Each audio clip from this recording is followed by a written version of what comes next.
Welcome to r/TodayIF up, where this dude screws up by exposing his uncle's foot fetish. Today I effed up by exposing my uncle's foot fetish at a family lunch. I'm using a throwaway for reasons which will become clear. For context, I'm a medical resident. That's as much identifying information as I'm willing to provide, but my job is relevant to the story. The names in this story are not the real names of the people involved. So, I've had a foot fetish for as long as I can remember. No idea where it started.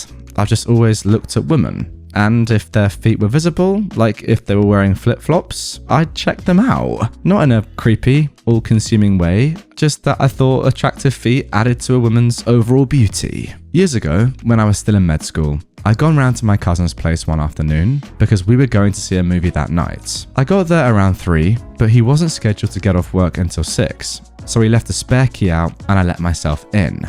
I brought a bunch of schoolwork to keep myself occupied until he got home. While I was there, my Aunt Kate came by to drop off some food and we started making small talk. Now, it's important to interject here and let you know that my aunt is an attractive woman.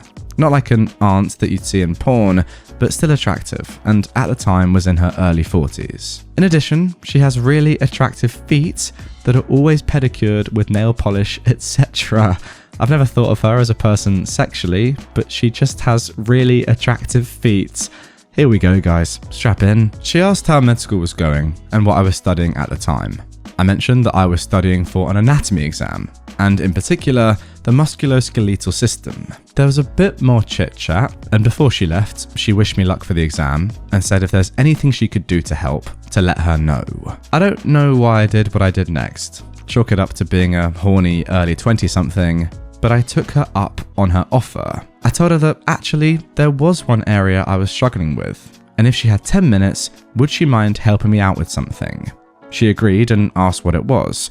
I told her I was having trouble wrapping my head around the musculoskeletal makeup of the ankle and foot, and would she mind if I used her feet as a reference point for a few minutes? Oh my word. She was more than happy to oblige, and so I brought all of my books and paperwork over to the couch. She sat on the couch and I sat on a beanbag. For the next 15 minutes, I basically gave her a foot massage while hiding a you-know-what harder than Chinese algebra, taking a few notes in my notebook every few minutes to make it seem legit.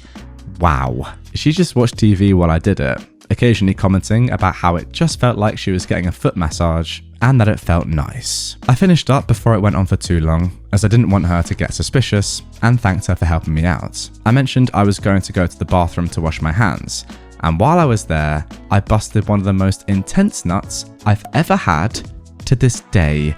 It was hard to look at myself in the mirror after that one.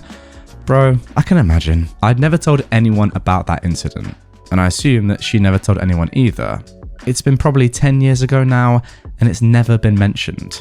Before now. Fast forward to a recent family gathering we had just after Christmas.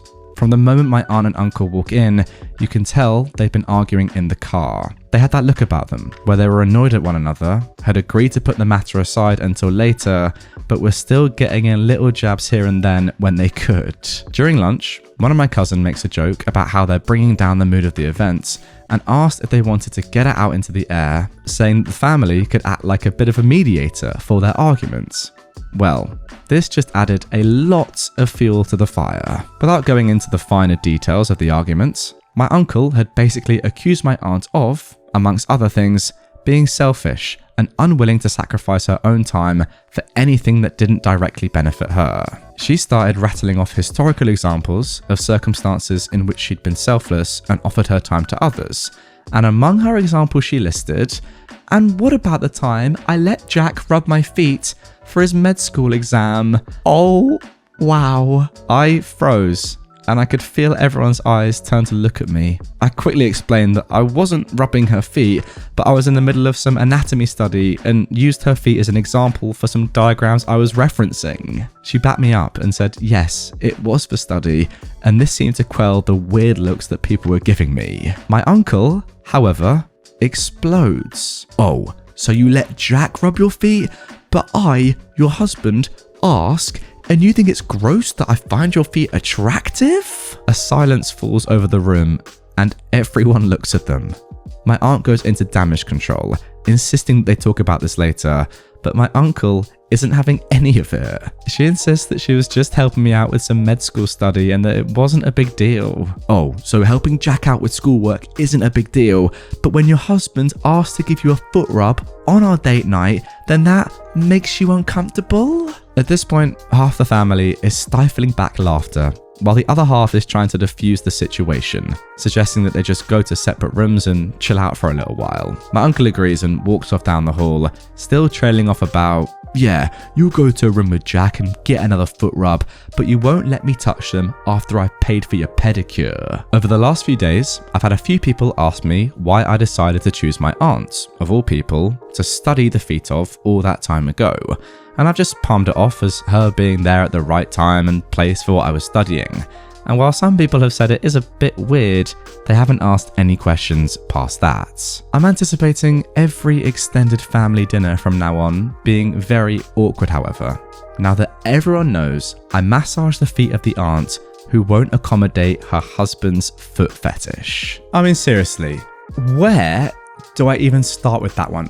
What the have I just read? That was insane. Like, it's just so much to unpack. First of all, we've got you, I don't even want to say this, giving your aunt a foot massage because you have a foot fetish and getting all excited about it. I mean, that's crazy. But what's even crazier is that your uncle has just exposed in front of your entire family that he has a foot fetish. I mean, look, maybe it runs in a family. Clearly it does. This is a wild story. I mean, wow.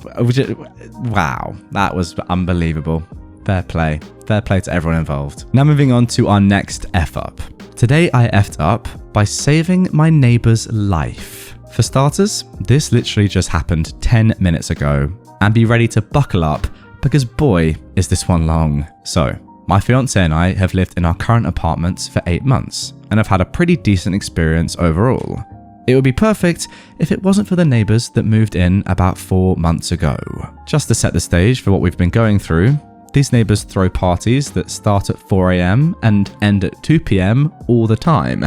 And when they aren't having these parties, they're just blaring music loud enough to make Helen Keller ask them to STFU all day long. Both my fiance and I work from home, so this can get incredibly annoying, but nevertheless, we soldier on. Which brings us to today. Today, I noticed from my office that there is a persistent beeping. After about 5 minutes, I go to the living room and ask my fiance if that was our neighbour's smoke detector. She said that she thinks so, so I went to investigate. I go out in the hall and notice that the sound is coming from their apartment, but I don't smell any smoke and the door is cold to the touch, so I figure they have it under control and go back to my apartment to continue working. About 20 minutes later, I notice it's still going off, and by this point, my dog is freaking the F out. So I go back to the hallway, smell smoke, and courageously bang on the door. No answer. I continue banging on the door, but nobody is responding. So I do the only logical thing and call maintenance. I give maintenance man, henceforth MM, the rundown on the day's events, and he says he'll be right over. Problem solved, right?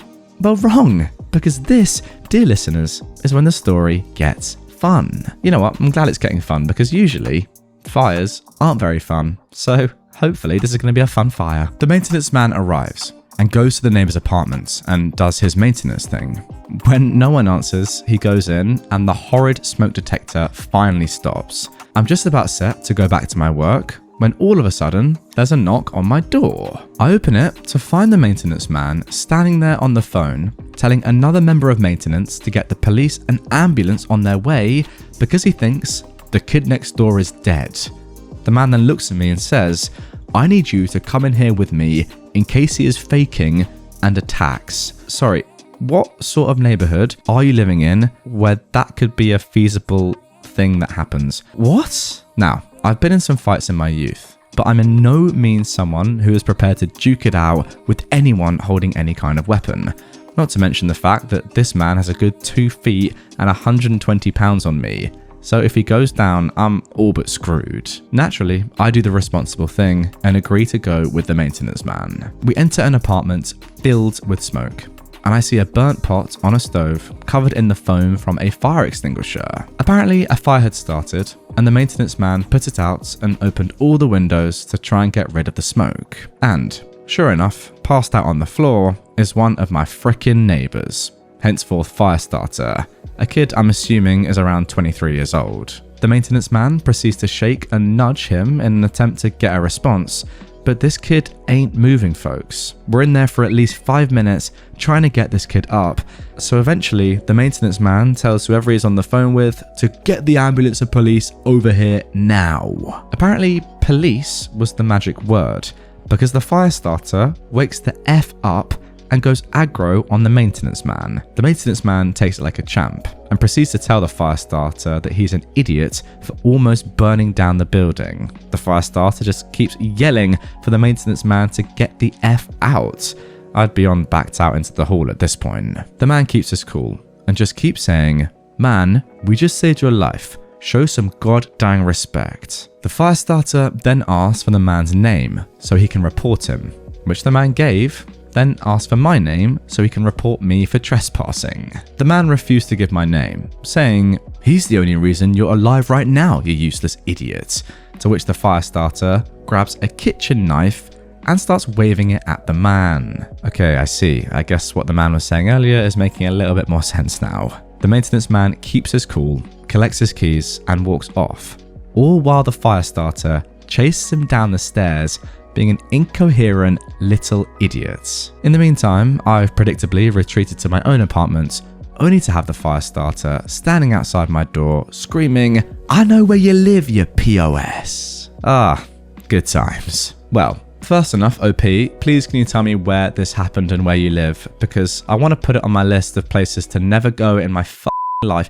What sort of people live there? I'm sorry, the fact this maintenance bloke has called out that he may well be faking and get attacked, and then he has actually been attacked, is actually crazy. Like, you've just had your life saved, and you're going crazy at a guy that saved your life with a knife. That is crazy. Hide your kids, hide your wife. This bloke's got a knife. Now, secondly, I love that you've put this story on r/TodayIF. Does that not suggest that you wanted this guy to die and just like burn to death? Like, it's a bit confusing, isn't it? You effed up by saving someone's life, is what you're saying. You're therefore implying that you thought it was a mistake to save this guy's life, saying that he therefore should have died. It's a weird story overall, isn't it? I mean, what can I say? Like, some of the stuff in here is just mental.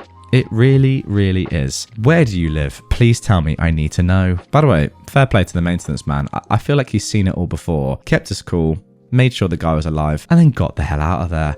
Good bloke. Anyway, guys, that is going to do it for this episode of r/TodayIF. Definitely one of my favorite subreddits right now. If you do want more from this subreddit, more mental F-ups like the ones you've seen in this video, check out another one on screen. If you're new to the channel, subscribe for daily Reddit content. And with that all being said, I'll see you guys all tomorrow for a brand new episode.